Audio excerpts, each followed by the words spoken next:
voted for my state's interests.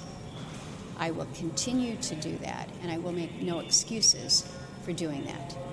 Do I like this bill? No, because I tried to take care of Alaska's interests. But I know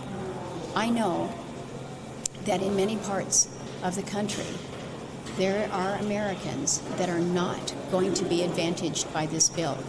I don't like that. I don't. Today was the day when Republican lawmakers went from passengers in the implementation of Donald Trump's agenda to co-drivers, because that massive domestic spending bill, the one that adds to the federal deficit, that makes steep cuts to Medicaid, that in many cases contradicts the primary interests of Republican voters all across this country, stumbled past its final major roadblock on its way to passage. It is no small thing. In fact, there's an argument to be made that the sheer number of people impacted by what the Senate unleashed today is quantifiably greater than anything else Trump has done in the last 7 months. For instance, we know some 72 million Americans rely on Medicaid for health care coverage. And we know more than 40 million Americans rely on SNAP for food assistance.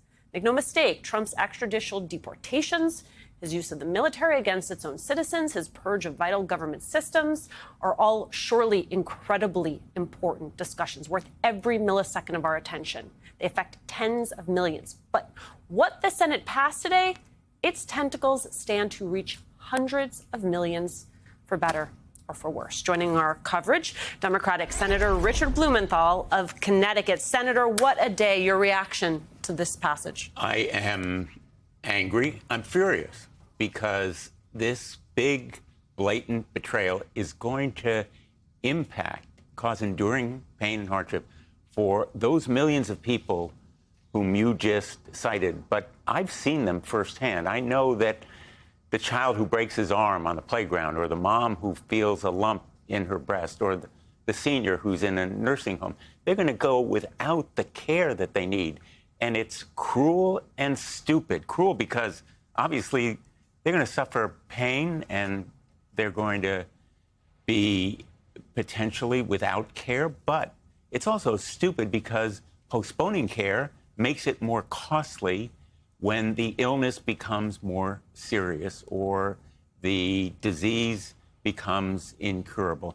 And so behind all of these numbers are real people going through real crises, the cutting of the SNAP program, food assistance, veterans benefits, Planned Parenthood, the kinds of cuts that we've seen across the board, all of it just to pay for tax cuts, trillions of dollars in tax cuts for people who don't need them, and balloon the deficit by trillions of dollars. They were redlining this legislation almost as they were passing it. Do you think that there is stuff here that even folks who voted for it don't fully understand is in there?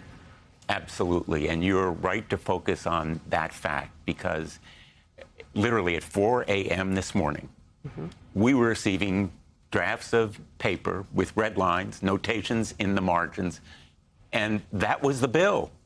And the parliamentarian was reviewing provisions up until the morning when we were supposed to begin votes. In fact, votes were postponed from 6 a.m. to noon because there had to be review of it by both the minority and majority staff.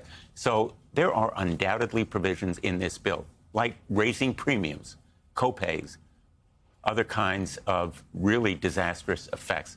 And it is the first time, I think this is really important to recognize, the first time in our history that we are rolling back care for millions of people.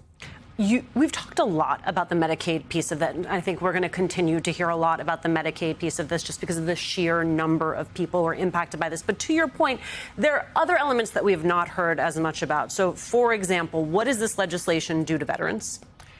Veterans receive Medicaid. Yep. Often they're dependent on it. Veterans rely on rural hospitals. A lot of them are going to close. The reason why Lisa Murkowski of Alaska was so hesitant about this measure is because of its effect on rural hospitals where a lot of the veterans go. Alaska has a lot of veterans. And so again and again, we offered amendments to try to stop premium increases. They're going to come. People don't know how much. Really frightening to people. And that's why this measure is so unpopular with the American people. 2-1 against it. I just keep thinking about something that Senator Murkowski said, though, which is basically an acknowledgement that, yes, she was able to get things for Alaska, but the bill was not good for the other 49 states. I understand your job, your task is to represent the people of Connecticut. Is there any sweetener they could have come to you with simply for the people of Connecticut that would have been good enough for you to have sold out the other 49 states? No. My job is to represent the people of Connecticut, and I will never contravene their interests. And this bill is seriously bad for them. But at the margins, providing these exemptions and exceptions that can be used as a disguise, like they use an accounting gimmick, another fact that I want to talk about that. Can we talk about that? Because I want you to put this very wonky language for me into plain English as best you can. So this is from NBC News. To pass their bill, Republicans voted along party lines to set an aggressive new precedent that will have a lasting impact on the Senate. They used a trick known as current policy baseline to obscure the cost of extending 2017 tax cuts, essentially lowering the sticker price by $3.8 trillion. That tactic, backed by all 53 Republicans, hasn't been used in the filibuster-proof process before and weakens the Senate's 60-vote threshold. Right. Just first of all, just explain that to me. Well, to put it in the most simple terms, their view is if you extend a tax cut, even though it balloons the deficit, you don't need to count it because it's already a tax cut in the law, which would have expired, but all you're doing is extending it. So the baseline, in essence, is moved through this accounting gimmick or trick.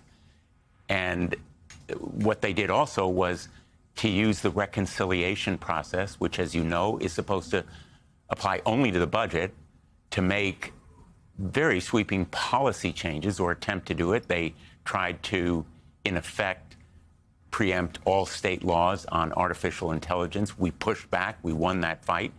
But the baseline gimmick essentially disguises the ballooning deficit. But they're not going to hide it from Wall Street and from the bond market. And that's where our interest rate is going to go up for the debt that is going to have to be issued to cover that ballooning deficit. That's why you already saw Moody's putting us on the decline. Just politically, how do you think this plays out for them? I mean, they all saw Thom Tillis's speech. They all know that he is making a sound political argument. We had last night DNC Chair Ken Martin on with us, and we said to him, are you going to cut that and make it an ad? And he said, well, if we haven't, we're going to. I mean, you're going to hear that on a loop. And once people feel the impact of this legislation, have they taken a toxic pill, and do they even understand why they have? It's Donald Trump's show, and they are either in thrall or complete fear of him. And he has succeeded in ramming through this measure by intimidating and threatening them, except for maybe Thom Tillis and maybe Susan Collins, and not enough to make a difference. But they are going to be held accountable. It's Trump's show, but they own this bill, and we're going to make them accountable to the American people. But, you know, at the end of the day, ads are fine. But what really sways people is what they see and they hear, the real faces and voices. And my experience is that people are pretty smart. They get it. By 2-1, they disapprove of this bill now, and they haven't even seen the real-life consequences. Those kids who are going to go to bed with their stomach growling, the moms who won't be able to go for wellness checks, for cancer, for other kinds of diagnoses, the effects are going to be sweeping, and none of them are going to be good.